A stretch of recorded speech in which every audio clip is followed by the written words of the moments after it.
আসসালামু আলাইকুম প্রিয় শিক্ষার্থী, আশা করি সবাই ভালো আছো মহান আল্লাহ তাআলার রহমতে। আজকের ক্লাসে তোমাদের সবাইকে স্বাগতম। আজকে খুবই ইম্পর্টেন্ট একটা ক্লাস নিব। প্রতিদিনই ইম্পর্টেন্ট ক্লাস নেই, আজকের ক্লাসটি খুবই ইম্পর্টেন্ট হবে। প্রত্যাশা করি সবাই উপকার পাবে। শুরুতে আমরা দেখছি দুটা খুবই ভালো প্রশ্ন রাজশাহীর সাথে কানেক্টেড। রাজশাহীর previous question, I wish I dash in Rajshahi. যদি আমি রাজশাহী থাকতাম বা রাজশাহী বাস করতে পারতাম। আবার যারা রাজশাহী থাকে তাদেরও কেউ কেউ বলবে হায় হায় রে যদি ঢাকায় থাকতে পারতাম, এটাই। বাট আমরা যারা রাজশাহীতে থাকি না, ইনক্লুডিং মি, আমরা হয়তো ভাবি যে রাজশাহীতে থাকতে পারলে কত ভালো হতো, এমনটা অবাস্তব কথা আর কি এটা। যদি রাজশাহী থাকতে পারতাম, যদিও Rajshahi is one of the greenest cities as far as we know in our Asian subcontinent, তাই না? সবচেয়ে পরিচ্ছন্ন নগরী রাজশাহী বাংলাদেশের এবং এশিয়া মহাদেশে, নাকি দক্ষিণ এশিয়া মহাদেশের, এমন কিছু একটা।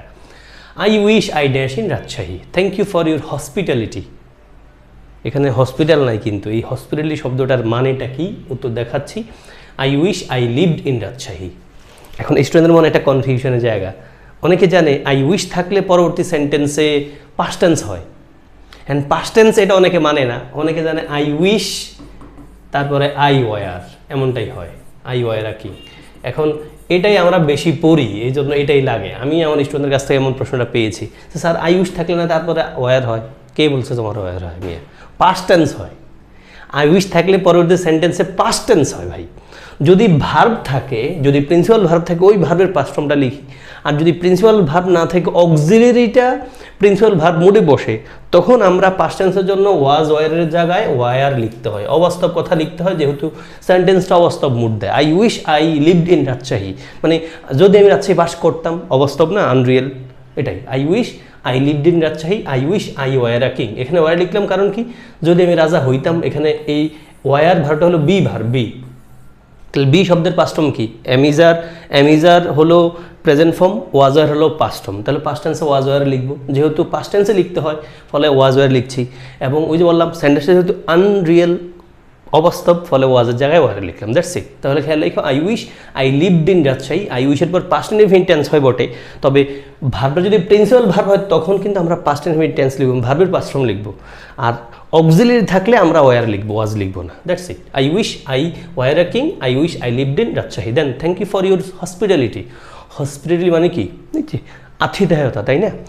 ফ্রেন্ডলি অ্যান্ড জেনারাস বিহেভিয়ার, মানে খুব আদর যত্ন করছে, বন্ধুত্বপূর্ণ ছিল, হেল্প করছে, এটাই তো।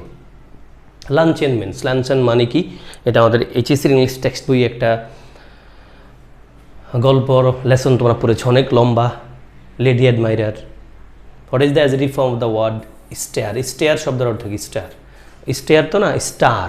স্টেয়ার মানে তাকিয়ে থাকার, স্টার মানে আমরা জানি তারা।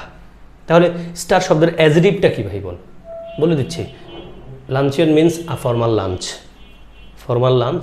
What is the adjective form of the word star? Star শব্দের অ্যাডজেক্টিভ হলো তারকা খচিত, স্টেয়ারি, স্টেয়ারি। তাহলে স্টার, স্টেয়ারি, স্টার, স্টেয়ারি।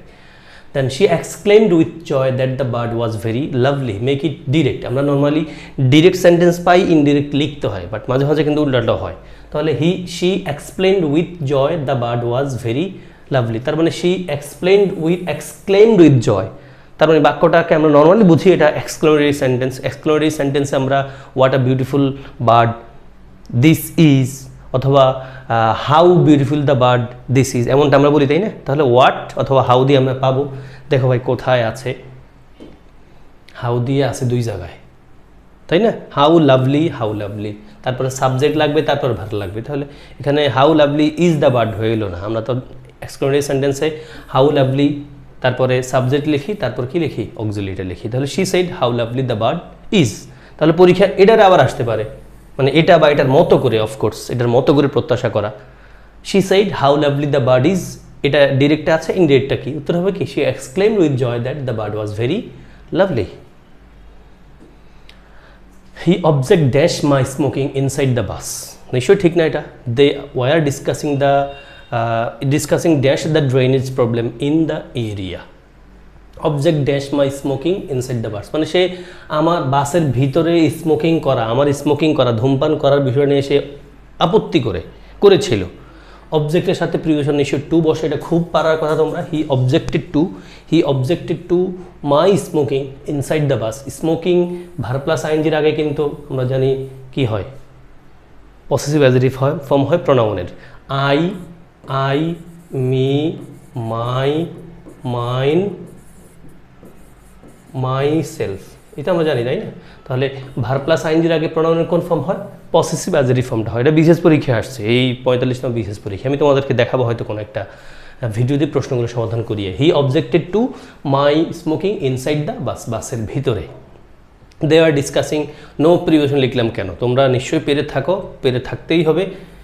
ডিসকাস ভার্বের সাথে কোনো প্রিপোজিশন বসে না, মানে কোনো বিষয় নিয়ে ডিসকাস করা বোঝাতে ডিসকাসের সাথে কোনো প্রিপোজিশন বসে না। তাহলে দে ওয়ার ডিসকাসিং অ্যাবাউট লিখতে আমাদের খুব মন চায়, ভালো লাগছে, এখানে অ্যাবাউটটা দেয় নাই ওনারা, ভালো পয়েন্ট, পারার কথা আমাদের। তাহলে they were discussing about the drainage problem in the area বলতে আমাদের মন চাইতো, বাট এখানে ডিসকাস ভার্বের সাথে খেয়াল রাখবা, ডিসকাস ভার্বের সাথে কোনো প্রিপোজিশন বসে না, মানে প্রিপোজিশন বলতে অ্যাবাউটটা বসে না, মানে কোনো কিছু নিয়ে ডিসকাস করা বোঝাতে অ্যাবাউট বসে না, বাট কারোর সাথে ডিসকাস করা বোঝাতে কিন্তু উইথ বসে। যেমন আমি বলতে পারি I am discussing the issue with my students. আমি আমার এই ইস্যুটা নিয়ে, ধরো এই ক্লাস করার ইস্যুটা নিয়ে বা ডিসকাস টপিকটা বোঝানোর বিষয়টা নিয়েই তোমাদের সাথে কথা বলছি। I am discussing the issue with my students. তাহলে ডিসকাসের সাথে অ্যাবাউটটা বসছে না, মানে কোনো বিষয় নিয়ে ডিসকাস করা বুঝতে ডিসকাস অ্যাবাউট বলতে যে মন চায় সেটা লিখছি না, বাট কারোর সাথে ডিসকাস করা বুঝতে ডিসকাস উইথ বসে। Then he is occupied dash his studies, খুব ভালো প্রশ্ন, মানে সে তার পড়াশোনা নিয়ে খুব বেশি অকিউপাইড, মানে খুব ব্যস্ত। এনগ্রসড, সেম প্রিপোজিশন বসে, খুব মানে একাগ্র চিত্তে সেই পড়াশোনা করছে। দ্য সিনোনিম অফ ইফেস, এটা বিসিএসের প্রশ্ন। ইফেস শব্দের অর্থ কি? একবার মুছে ফেলা। শি প্রেফার্স স্টোরিজ, এটাও প্রিভিয়াস কোয়েশ্চেন, উত্তর পেরে যাওয়ার কথা তোমরা। Occupied with, he is occupied with his studies, মানে সে তার পড়াশোনা নিয়ে খুব বেশি ব্যস্ত, নিশ্চয়ই পড়াশোনা নিয়ে ব্যস্ত থাকা উচিত।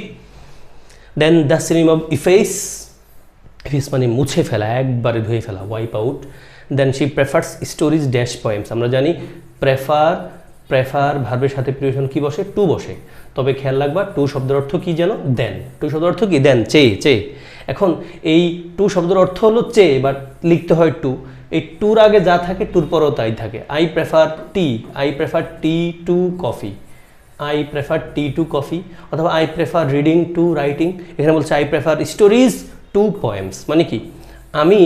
আমি গল্প পড়তে বেশি পছন্দ করি কবিতার চেয়েও। শি প্রেফার্স, সে অধিকতর পছন্দ করে গল্পগুলোরে কবিতাগুলোর চেয়ে। তাহলে প্রেফার টু, এখানে কি হচ্ছে উত্তর? She prefers stories to poems. এই ছিল আজকের ক্লাস, আশা করি তোমরা উপকার পেয়েছো। ভিডিওতে একটা লাইক দিয়ে ফেললো, তোমার কিছু বন্ধুর সাথে শেয়ার এবং মেনশন করতে ভুলো না। ভালো থেকো সবাই, তোমাদের জন্য শুভকামনা। আসসালামু আলাইকুম ওয়া রাহমাতুল্লাহি ওয়া বারাকাতুহু।